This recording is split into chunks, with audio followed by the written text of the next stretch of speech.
सरस्वती भूख से परेशान हो गई थी। सुबह से मालती ने उसको खाने के लिए कुछ भी नहीं दिया, क्योंकि सुबह नाश्ते में उसने आलू के पराठे बनाए थे और अब वह भी खत्म हो गए थे। इसलिए सरस्वती दोपहर के खाने की राह देख रही थी, पर मालती ने सुबह पेट भर के नाश्ता किया था, इसलिए वो दोपहर का खाना नहीं बनाने वाली थी। अत्यंत भूख से परेशान हो रही सरस्वती मालती के पास गई और बोली, बहू, मुझे बहुत जोरों से भूख लगी है, खाने के लिए कुछ भी दे दे। सरस्वती का कहना सुनकर मालती का मुंह टेढ़ा करके बोली, दिन भर सिर्फ आपको भूख ही लगती है, दूसरा तो कुछ काम भी नहीं रहता आपको। उस टेबल पर चने रखे हैं, वही खाकर पानी पी के सो जाओ। आज दोपहर को मैं मेरी फ्रेंड के साथ बाहर जाने वाली हूँ, इसलिए खाना तो रात को ही बनाऊंगी। यह सुनकर सरस्वती का मन उदास हो गया। फिर सरस्वती धीरे से बोली, तू कहे तो मैं खुद ही कुछ बना लूं। मालती गुस्से से बोली, एक व्यक्ति के लिए खाना बनाओगी क्या आप? सोचकर मालती किचन में गई और उसने फ्रिज में रखे हुए बासी चावल निकाले। अचार के साथ वह चावल एक थाली में परोसकर सरस्वती के आगे रखकर बोली कि खा लो। ऐसा कहकर पर्स लेकर मालती घर के बाहर चली गई। चावल फ्रिज में रखे थे, तब भी वह खराब हो गए थे, उनसे गंदी बदबू आ रही थी। सरस्वती ने गुस्से से वह चावल डस्टबिन में डाल दिए। इसके बाद उसने दाल चावल निकालकर अपने लिए गरम गरम खिचड़ी पकाई और पुदीने की चटनी के साथ खाई और सब बर्तन घिसकर किचन साफ किया और चुपके से अपने रूम में जाकर सो गई। मालती ने भले ही खाना पकाने से मना किया था, पर यह घर उसका भी था और वह खुद खाना बना सकती थी। दूसरे दिन सुबह सरस्वती अपने रूम में बैठी थी। उतने में उसका बेटा रमेश उधर आया और बोला, माँ, आजकल महंगाई बहुत बढ़ गई है, मुझे घर खर्च चलाना भी बहुत कठिन हो रहा है, ऊपर से पापा की तेरहवीं पर भी बहुत खर्चा हुआ। माँ, मैं सोच रहा था कि एक रूम किराए पर दिया जाए, घर का किराया आने पर घर खर्च में थोड़ी मदद होगी। सरस्वती बोली, बेटा, तुझे जो ठीक लगे तू वही कर। उसके बाद रमेश गला साफ करते हुए बोला, माँ, तेरा रूम खाली कर दे और नीचे के छोटे रूम में शिफ्ट हो जा। उस छोटे रूम में टॉयलेट और बाथरूम नहीं है तो उसे कोई किराए पर नहीं लेगा। सरस्वती चौंक गई और वह बोली, पर वह रूम छोटा है और वो तो स्टोर रूम है, मैं उधर रहूंगी तो टॉयलेट बाथरूम कैसे जाऊंगी? रमेश बोला, माँ, तू आंगन के टॉयलेट में जाया कर, तू तो घर ही रहती है ना। जिसको हम रूम किराए पर देने वाले हैं उसको तो सारी सुख सुविधा चाहिए ना। वैसे भी यह रूम बहुत बड़ा है, पापा के जाने के बाद तुझे इतने बड़े रूम की क्या जरूरत है? सरस्वती कुछ क्षण शांत रही और सोचने के बाद बोली, टेरेस पे जो रूम है वह भी हम किराए पर दे सकते हैं, उस रूम में सब सुख सुविधा है। उस पर रमेश बोला, नहीं माँ, वह रूम हम किराए पर नहीं दे सकते, वह अपने मेहमानों के लिए रखा है। तुझे तो अच्छे से पता है कि मालती के मायके वालों का आना जाना चालू रहता है, इसलिए एक्स्ट्रा रूम मेहमानों के लिए रखना पड़ेगा। सरस्वती सब समझ गई थी कि बेटे ने तो उसका ही रूम किराए पर देने का निर्णय लिया है, क्योंकि वह बुढ़ापे में बेटे और बहू पर आश्रित थी। इसलिए रमेश ने जो कहा उस पर सरस्वती ने ज्यादा विरोध नहीं किया। उसने अपना थोड़ा सामान लिया और छोटे रूम में शिफ्ट हो गई। उधर पुराने छोटे रूम में उसका जी घुट रहा था, तब भी वहाँ उस रूम में दिन काट रही थी। नया किराएदार आया था, सब पहले जैसा चल रहा था। घर में आए हुए किराएदार का नाम अशोक था, एक एनजीओ में काम करता था। वह हर रोज मालती और रमेश सरस्वती के साथ कैसा सलूक करते थे वह देखता था। वह देखकर उसको बहुत बुरा लगता था। धीरे धीरे सरस्वती अशोक को अपने बेटे जैसा मानने लगी। अशोक भी आते जाते सरस्वती का हालचाल पूछा करता था और उसका ख्याल रखता था। रमेश और मालती को सरस्वती से कुछ लेना देना नहीं था। मालती बचा हुआ खाना उसकी थाली में रखकर जाती और बेटा तो उसकी तरफ देखता भी नहीं था। सरस्वती तो पहले ही समझ चुकी थी कि उसका बेटा अब पहले जैसा नहीं रहा, वह बदल गया है।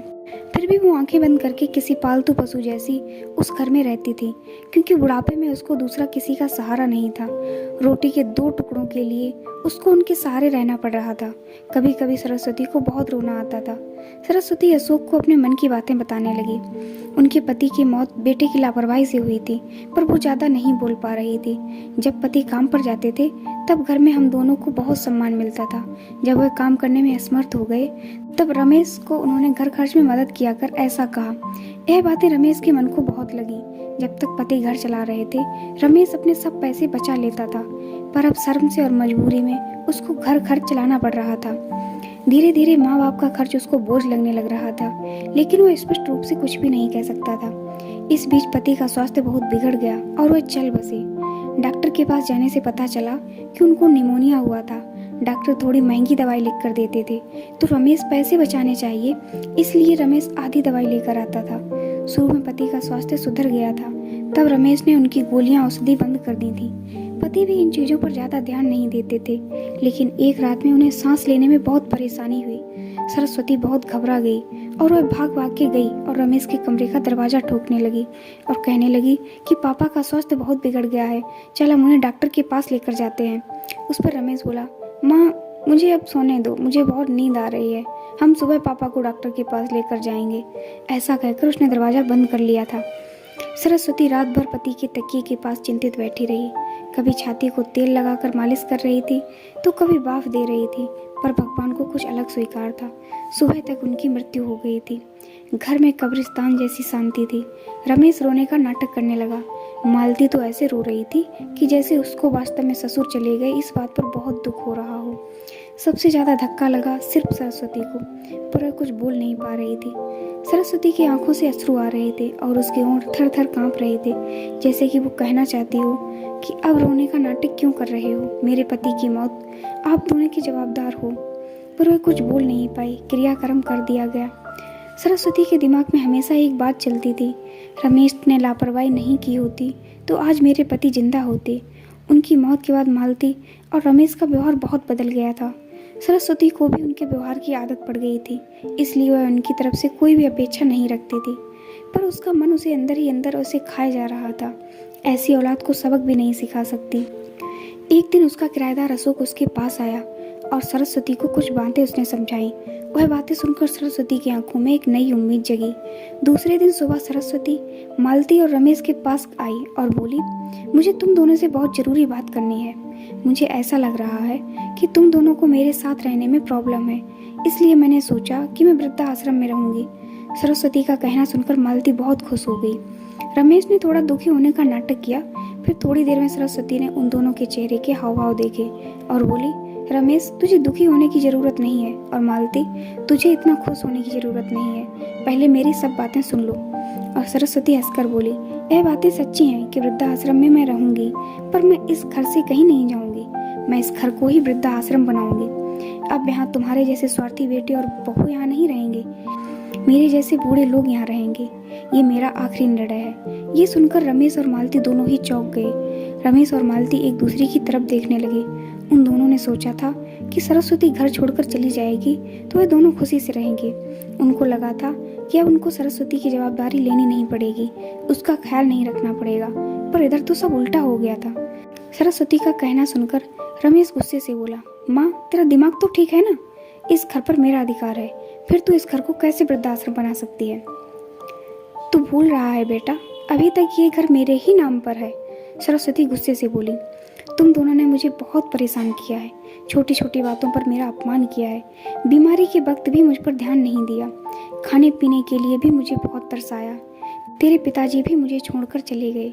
अगर मैंने कठोर निर्णय नहीं लिया तो मेरा भी वही हाल होगा जो तुम्हारे पापा का हुआ था। इसलिए मैंने सोचा कि बेटे के झूठे प्यार के जाल में फंसने से अच्छा मैं अपने बारे में सोचूं। रमेश घुटनों पर आकर बोलने लगा, माँ मुझे माफ कर दे, हम दोनों तेरा अच्छे से ख्याल रखेंगे, तेरा कभी भी अपमान नहीं करेंगे, पर तू इस घर को वृद्धाश्रम मत बना। माँ थोड़ा सोच कर तो देख हमारा क्या होगा। सरस्वती ऊंची आवाज में बोली, मैंने और तेरे पापा ने तुझे अच्छे संस्कार दिए थे, फिर भी तूने सिर्फ तेरे परिवार के बारे में ही सोचा, हमारा नहीं। फिर मैं तेरा कैसे सोचूं? तू तेरे परिवार का सोच, मेरी चिंता मत कर और जल्द से जल्द ये घर छोड़कर चला जा, क्योंकि इस घर में अब अच्छे लोग रहने आ रहे हैं। इतना कहकर सरस्वती अपने रूम में चली गई। रमेश और मालती शांत सरस्वती को जाते हुए देखते ही रह गए। सरस्वती ने अपने जैसे बूढ़े लोगों को उसके घर में आश्रय दिया। अशोक की मदद से वृद्धा आश्रम अच्छे से चलने लगा। दोस्तों, आजकल के बच्चों ने बूढ़े लोगों के साथ गैर व्यवहार किया तो बूढ़े लोग भी कठोर निर्णय ले सकते हैं। हमें उनके साथ ऐसा व्यवहार नहीं करना चाहिए। अगर आपको ये कहानी अच्छी लगी तो प्लीज़ वीडियो को लाइक एंड चैनल को सब्सक्राइब जरूर कर लें। धन्यवाद।